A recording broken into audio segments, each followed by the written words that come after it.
Looking for a fast-charging, ultra-responsive stylus for your iPad? Meet the 2X Fast Charge Active Stylus Pen, designed for 2018 to 2025 Apple iPads.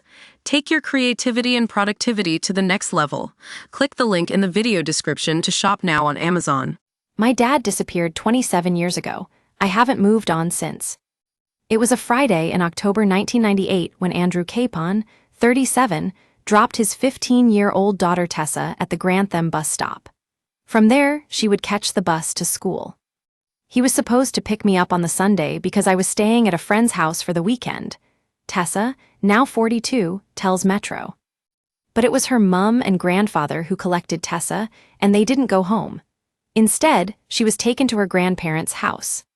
They sat us, Tessa and her two siblings, down on the couch and said that nobody had seen my dad, that they were looking for him, she remembers. I was so confused.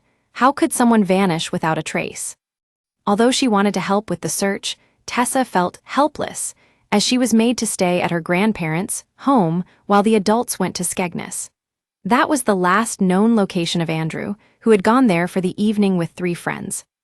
There was an altercation in a nightclub between my dad and one of his friends about who was buying drinks, Tessa says, recalling information she was told in the aftermath of his disappearance. There was a bit of shoving. The bouncers removed my dad and the others followed. After Andrew pushed one of the men outside, around 1 a.m. on Saturday, he helped his friend up and the pair walked down the street, crossing the road until out of CCTV sight. The man with my dad was last seen 25 minutes later getting cash out, then he got a taxi back to Grantham, but he doesn't remember anything, explains Tessa.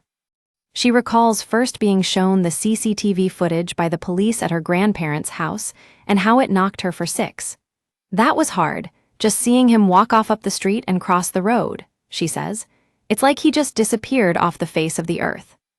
A year later, Sue Capon, Andrew's wife of 17 years and Tessa's mother, told a newspaper that there had been no sign that anything was wrong with her husband before his disappearance. She continued, "I'm sure that if he'd wanted to leave his family, he'd have had the guts to tell me. I'm sure he isn't dead either, it just doesn't feel right.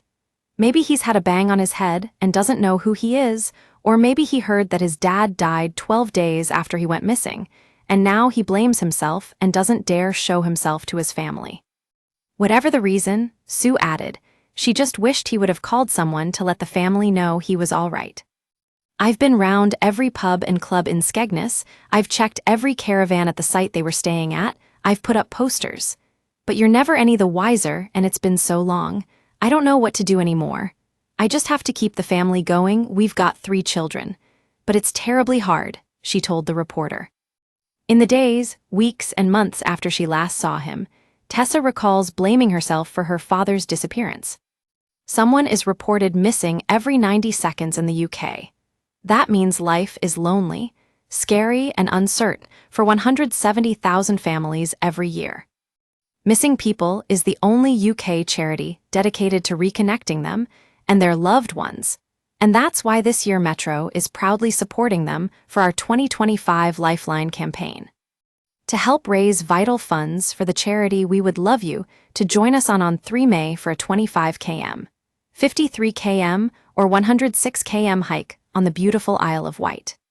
Registration starts at just £15 with a fundraising minimum of £240, 25 km, /£360, 58 km.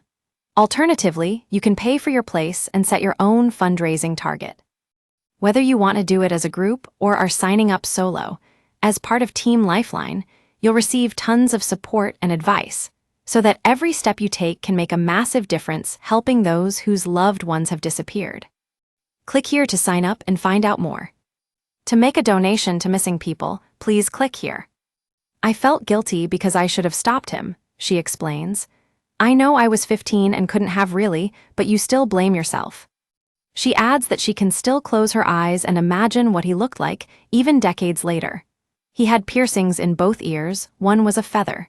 He had short hair, with shapes on the sides and tattoos. He was always in shorts. Although he was a strict father, Tessa remembers lovely family caravan holidays and fishing with her dad. Andrew didn't often tell his daughter he loved her, but that Friday morning he did. Looking back, that was strange, she says. It was hard to move on after her father vanished, says Tessa. 10 years after his disappearance, she went to the police station to get another look at the CCTV footage and walked out of the police station with shaking legs after seeing her dad again after all those years. It is like I am stuck, I can't move on, she says. I haven't got answers to my questions. I don't know whether he is dead or alive, if something happened to him, or if he took his own life. So many questions that spiral continuously. My mental health has been affected by it all. The emotions of it are still like they were on that day he disappeared. A few years after his disappearance, Andrew's medical records were checked, and they revealed he had self-harmed and claimed he didn't want to be here. They referred him to counseling, and he didn't want to go. I struggle with mental health myself and have been in that place, when I want to run and get away, says Tessa. Knowing my dad had that mindset the year before, it's difficult. 3 years ago, when Andrew would have been 60, she launched a fresh appeal for sightings, but to no avail. You get these high-profile cases now with so much media focus on one case, but what about the hundreds of other families? She asks. It's just not fair. People have told her it gets easier with time, but Tessa disagrees, saying it actually gets harder. If he is alive, it isn't going to be for too much longer because of old age, she explains. That's why I have to keep my dad's name out there, as no one else will. I have no choice. I've always had to try and keep hope because it's what keeps families going. Missing people. Era. More, I refuse to see a male doctor unless there's no other option. Era. More, I took drastic action after being repeatedly ghosted as a widow. Era. More, living in the UK, I finally feel safe enough to be myself. Stay on top of the headlines with daily email updates. This site is protected by RayCAPTCHA, and the Google privacy policy and terms of service apply. Your information will be used in line with our privacy policy.